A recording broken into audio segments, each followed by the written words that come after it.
Al-Altos, aparatur pemerintah yang hadir pada kesempatan kali ini, Lurah Mangga Besar ataupun RW beserta perangkatnya, seperangkat alat sholat dibayar tunai sah. Bapak RT, Ibu RT yang mungkin sempat hadir pada malam hari ini, jamaah bapak-bapak, ibu-ibu, adik-adik Irmas yang sampai detik ini masih sibuk membagikan kopi, snack. Bu, sudah dapat makanannya? Sudah habis? Cepetnya aku masih untung. Iya, minta nambah lagi itu sama adik-adik Irmas yang habis jeruknya pas semangka. Habis kalau belum buka puasa tadi Bu.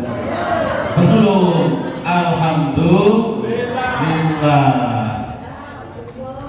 Bapak Ibu rahimakumullah, kita malam hari ini alhamdulillah masih Allah berikan nikmat, tidak hanya nikmat Islam, tapi Allah berikan kita pada malam hari ini nikmat yang begitu istimewa yang Allah berikan kepada hambanya yang beragama Islam, yaitu nikmat iman dalam hati kita. Karena tanpa adanya iman, kita semua tidak mungkin malam hari ini ada di masjid. Namanya orang muslim belum tentu mukmin, tapi kalau orang mukmin itu mesti muslim. Maksudnya gimana ini? Kalau orang Islam Bu, itu belum tentu sholat, betul apa betul? Kalau orang Islam ngaku dia agama Islam, KTP-nya Islam atau Islam kah? Kalau bulan Ramadan banyak yang tidak puasa, betul apa betul? Itu kalau cuma Islam. Karena apa? Belum tentu orang Islam itu mesti orang beriman. Tapi kalau orang beriman, sudah pasti dia adalah orang Islam. Pasti. Orang kalau ke masjid berjamaah sholat, mesti dia orang Islam. Dan mungkin bukan orang Islam itu rajin berjamaah sholat di masjid. Kalau datang bulan Ramadan, dia istiqomah puasa Ramadan, mesti dia itu agamanya Islam. Karena agama selain Islam tidak memerintahkan ibadah puasa Ramadan. Makanya orang Islam belum tentu beriman. Wah, ini banyak nih. Dua nih. Apa ini? Ini kembung aku nih. Sikok baiklah ini Pak Ketua nih. Masya Allah, ini masih ada dua tambah dua. Kapan minum ceramah baik nih? Tidak sempat juga pernah minum. Ini cukup Bu, Pak. Disediain mic ini di pucuk meja waktu ceramah, tidak mungkin sambil makan. Walaupun banyak mic ini, akhir baik bungkus.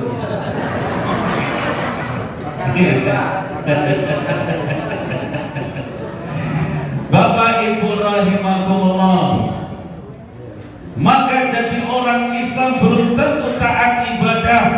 Tapi kalau orang sudah taat ibadah, pasti dia agamanya Islam. Makanya alhamdulillah malam hari ini kita semua ditakdirkan oleh Allah masih punya keimanan, sehingga masih taat beribadah, masih bisa sholat isya berjamaah, dilanjut dengan sholat tarawih berjamaah. Walaupun hakul yakin kita sedari pagi sampai detik ini kegiatan tidak selesai, kesibukan belum selesai, tapi rela di tengah kesibukan, rela saat badan ini capek, rela saat mata ini sudah ngantuk, tetap pergi ke masjid untuk beribadah.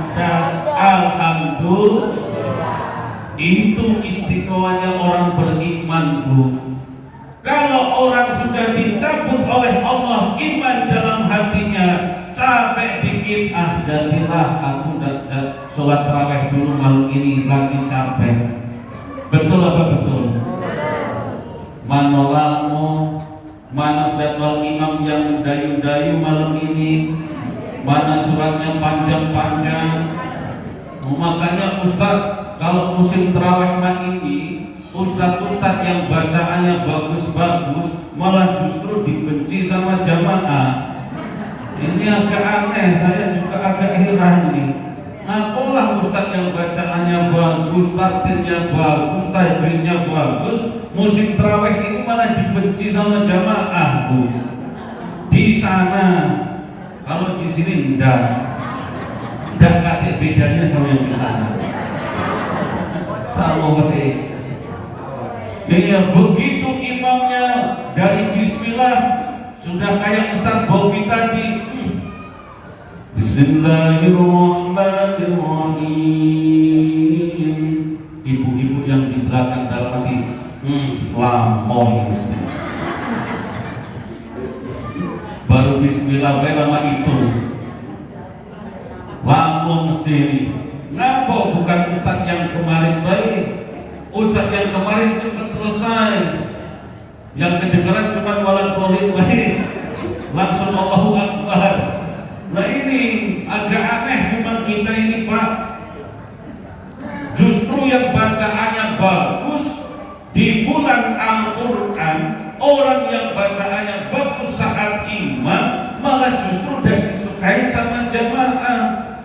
Justru di bulan Al-Quran ini diturunkannya Al-Quran, orang yang bacaannya berdal-bradul, tidak jelas, yang kedengaran cuma walad dolin baik, malah dicintai sama jamaah. Itu bisa di sana, bukan di sini. Di sana itu. Makanya heran, padahal ini bulan Ramadan, bulannya Al-Quran. Seharusnya kalau dengar orang baca Al-Quran mendayu-dayu, bacaannya bagus, artinya bagus, tajwidnya bagus, makharijnya juga bagus, kita tambah senang dalam hati. Tapi tidak, malah justru yang itu dibenci sama jamaah. Makanya banyak milih sholat tarawih yang cepat. Kamu di sana cepat apa enggak di Al-Qirah, lamunian sampai jam 9 baru selesai. Aku nak pundah kantor bayang cepat. Banyak yang seperti itu. Kenapa? Karena imannya masih belum tebal, sehingga diajak untuk khusyuk sedikit beribadah kepada Allah, sudah brudel, sudah protes. Maka kita berharap semoga setiap hari kita imannya di hadapan Allah semakin bertambah dan bertambah. Amin Allahumma amin. Masya Allah. Masih ada enggak di luar? Ayo keluarkan belum ini. Sini masih kosong.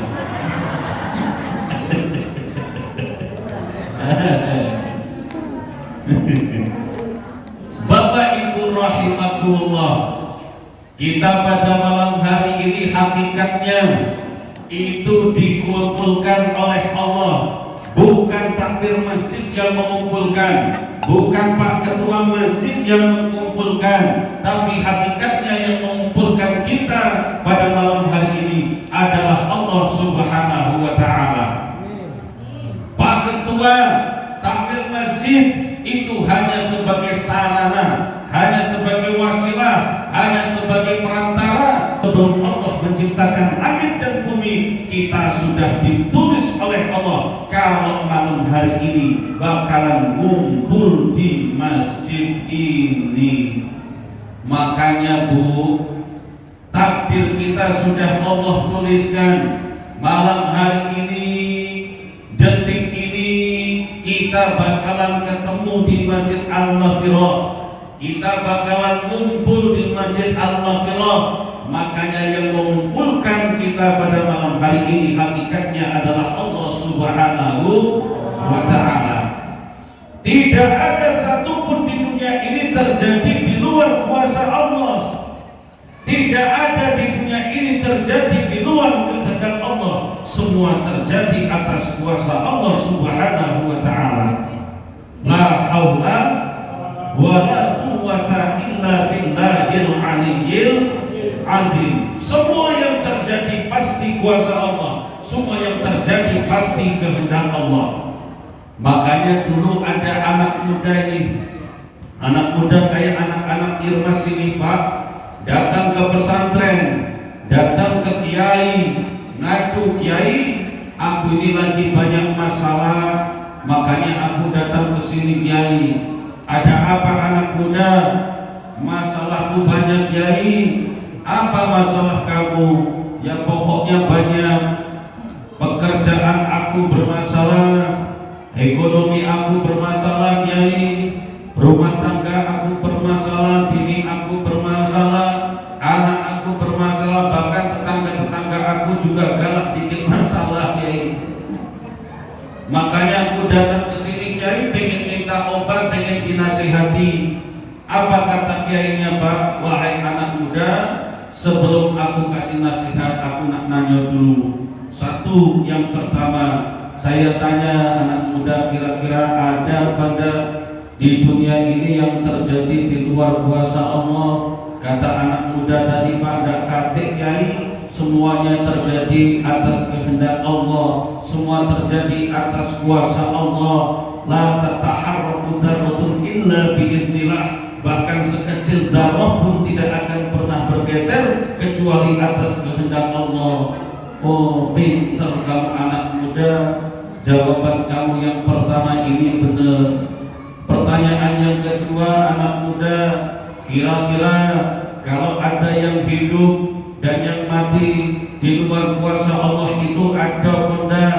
Ada yang mati, ada yang hidup, semuanya kuasa Allah, atau ada di luar kuasa Allah? Kata anak muda tadi, Bu, dah kate kiai, semua yang hidup, yang mati, bahkan dari mati dihidupkan lagi, itu semuanya kehendak Allah, semuanya kuasa Allah. Yang mati yang kuasa Allah, yang hidup juga kuasa Allah. Benar anak muda, jawaban kamu yang kedua itu benar. Kemudian yang ketiga anak muda, kalau sudah Allah gariskan rizki hamba Allah di Lauhul Mahfuz sekian, matinya tanggal ini, caranya begini, jodohnya siapa, kira-kira bisa berubah atau tidak anak muda? Tidak kiai, kalau sudah Allah tetapkan takdir seorang hamba di Lauhul Mahfuz, tidak akan bergeser sedikit pun. Betul semua jawaban kamu wahai anak muda. Itulah obatnya.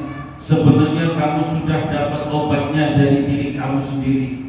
Kamu sudah paham masalah yang kamu hadapi saat ini hakikatnya itu kehendak Allah. Semua terjadi atas kuasa Allah. Pulanglah kamu sudah dapat obatnya, kamu sudah dapat nasihatnya dari diri kamu dewe. Makanya kemarin bapak-bapak, ibu-ibu punya anak, pulang bawa rapot kenaikan kelas, punya cucu bawa rapot kenaikan kelas, dibuka sama orang tuanya, dibuka itu rapotnya sama bapak-bapak, ibu-ibu, kaget bapak-bapak, ibu-ibu, pas dibuka nilainya 4, pas dibuka nilainya 5, paling tinggi nilainya 6. Ditanya sama anaknya, Dek, ngapa nilai kamu sekarang jelek semua? 4, 5, 6, data yang 7, apalagi yang 8, jelek semua nilai kamu. Cak mahal kamu ini, tidak pernah belajar. Apa kata anak bapak ibu? Ma, pa, ini semua terjadi atas kehendak Allah. La haula wa la quwwata illa billahil aliyyil azim. Jadi adik ini dapat nilai jelek itu kuasa Allah.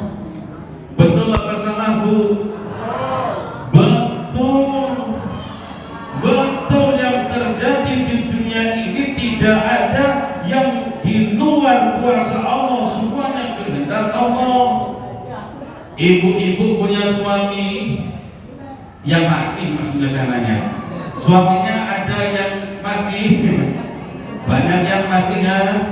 Ibu-ibu itu suaminya jam 9 belum bangun, jam 9 pagi dibangunin, Pak ini sudah jam 9 pagi, dari tadi tidur main, tidak sholat subuh, Bapak ini cak mano, tidak pernah sholat subuh. Kata suaminya, dijawab, "Ma, aku ini bangun jam 9 kehendak Allah." La haula wala quwata illa billahil aliyyil. Betul apa salah, Bu? Betul. Betul, coba kita belajar tauhid nih, belajar tauhid. Ibu-ibu bisa tidur itu kuasa sendiri atau kuasa Allah? Kuasa Allah. Bapak-bapak bisa bangun dari tidur itu kuasa sendiri atau kuasa Allah? Kuasa Allah. Orang bisa tidur, orang bangun tidur itu bukan kuasa dia, tapi kuasa Allah. Buktinya apa? Buktinya Pak, tidur, nikmatnya tidur itu hanya Allah yang punya. Tidak ada satupun orang bisa menjual nikmatnya tidur.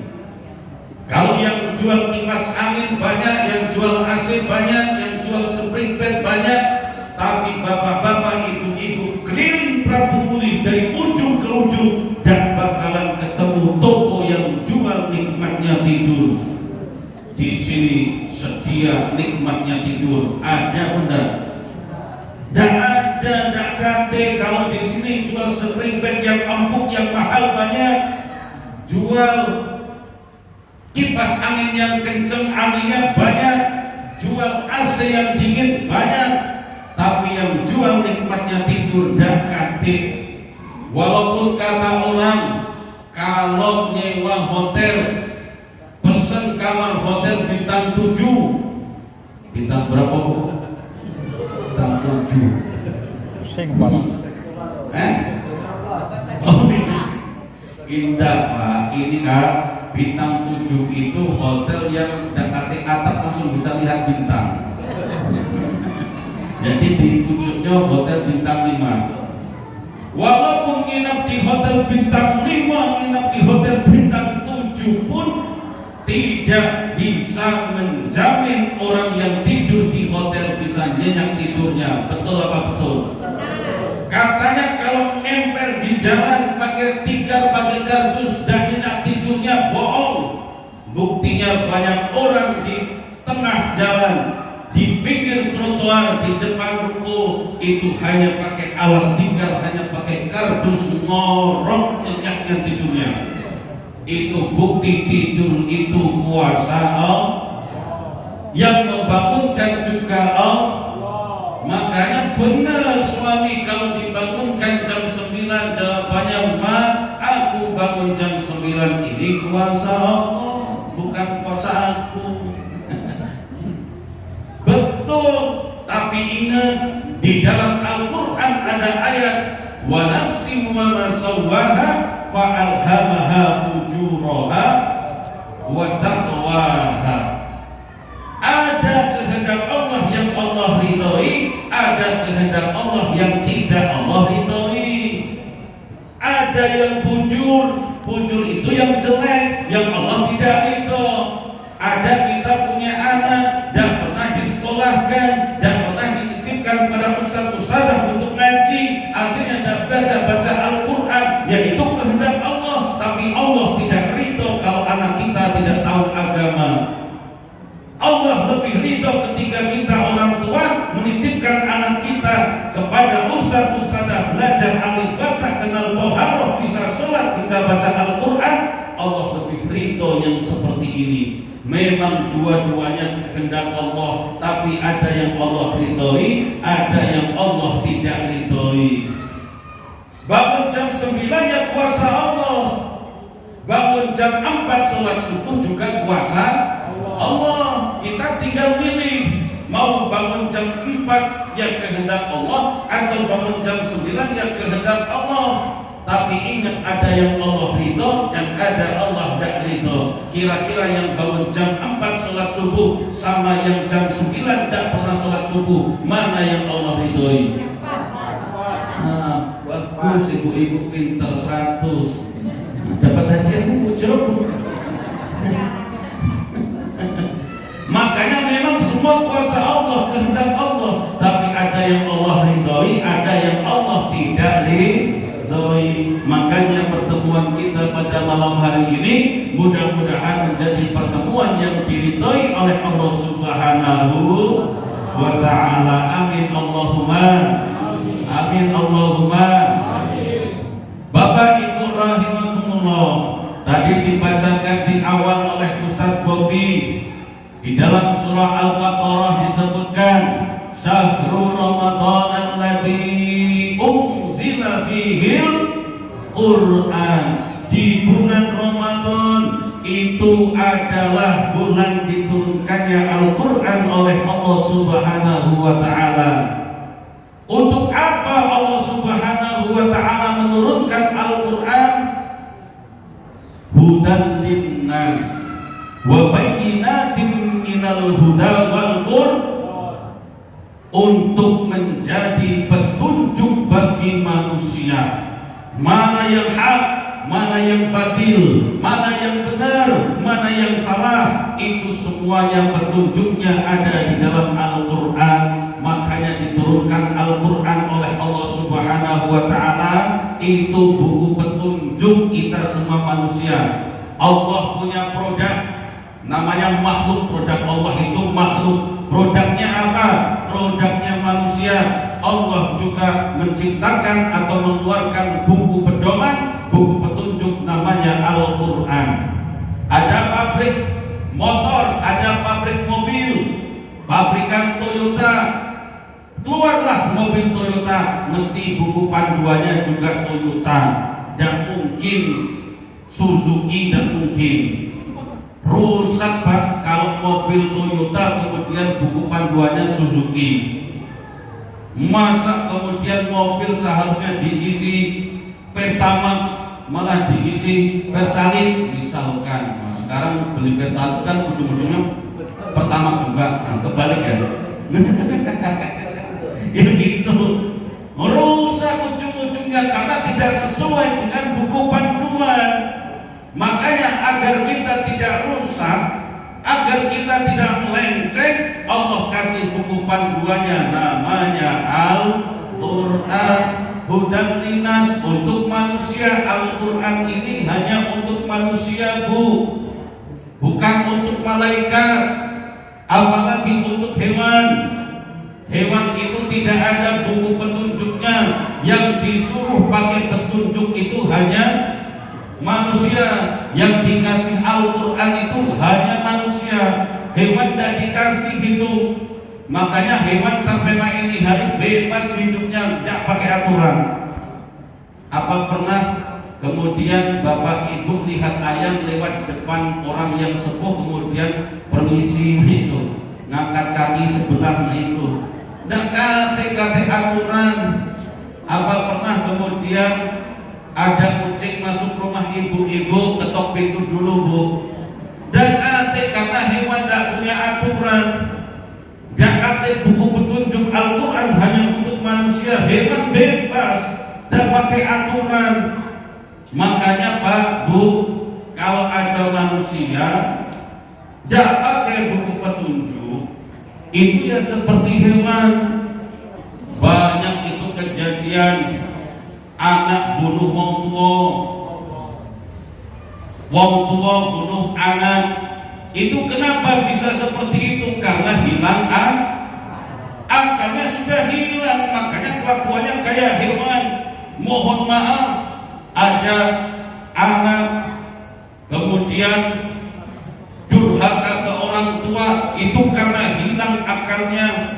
Mohon maaf, ada orang tua memerkosa anak kandungnya dewek. Kenapa? Karena hilang akal sehatnya. Kelakuannya jadi kayak hewan. Makanya manusia tidak mau nurut sama Al-Quran, disamakan dengan hewan. Makanya semua kelakuan manusia itu kan diibaratkan hewan semua Pak. Coba kalau tidak percaya, ada laki-laki perempuan belum nikah ngumpul satu rumah, disebut ngumpul kebo hewan kan, ngumpul kebo hewan, padahal manusia tapi dijulukin kumpul kebo karena akalnya hilang. Ada orang minjemin duit namanya rentenir, bunganya tinggi, disebut tinta hewan. Ada wanita cantik senangnya keluyuran malam-malam pakai pakaian seksi, balik pagi hari, namanya kupu-kupu hewan. Ada laki-laki genit suka goda perempuan, namanya buaya hewan semua itu. Dekate itu, makanya semua diibaratkan hewan. Ada buaya, ada manusia kencing sambil lari, sambil jalan, sambil berdiri kayak kucingnya. Kuda tuh, makanya kuda ini menjadi hewan yang paling unik Pak, paling lucu kuda ini Pak. Coba bapak-bapak itu ada baru itu kuda di Padat Karya. Ya, ada 2 kuda di Padat Karya untuk naik itu. Lucu kuda itu Bu. Ngapa kok lucu Ustaz? Coba ibu perhatikan, kuda itu pakai kacamata, pakai sepatu, tapi kemana-mana udah bersepan. Lucu, pakai kacamata, pakai sepatu, tapi tidak bersepan. Lucu, beriman. Ada namanya Pak Mutakin. Ya, hadal mutakin, petunjuk untuk Pak Mutakin. Hudalil mutakin, petunjuk bagi manusia yang bertakwa. Artinya walaupun semua ini disebut manusia, orang Asia yang disebut manusia, Eropa yang disebut manusia, Afrika yang disebut manusia, orang Arab yang disebut manusia, tapi tidak semua manusia yang mendapatkan petunjuk dari Al-Quran. Al-Quran menjadi petunjuk hudal lil muttaqin, hanya untuk orang-orang yang bertakwa saja. Hebat takwa itu Pak. Takwa itu mudah diucapkan, sering didengar, tapi sangat susah dilakukan.